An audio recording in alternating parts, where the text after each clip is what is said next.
Welcome to Samba Samba. Enjoy the video.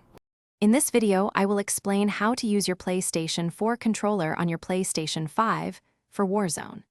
It's important to know that, while your PlayStation 4 controller works for PlayStation 4 games on the PlayStation 5, it won't function for native PlayStation 5 titles.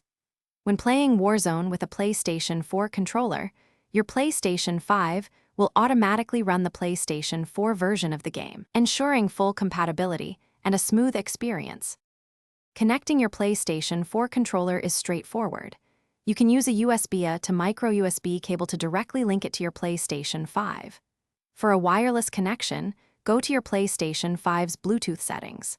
Then, on your PlayStation 4 controller, simultaneously press and hold the PlayStation button and the share button until the light bar begins to flash rapidly.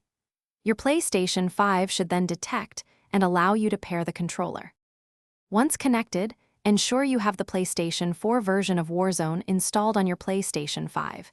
You can usually check this in your game library.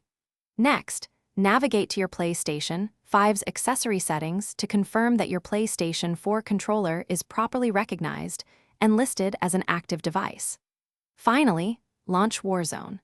The game should now respond to your PlayStation 4 controller inputs, allowing you to jump into the action seamlessly.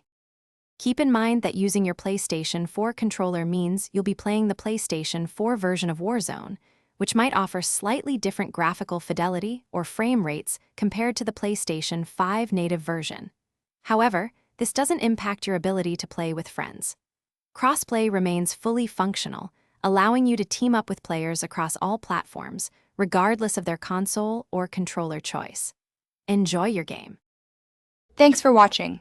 Consider subscribing if we helped you.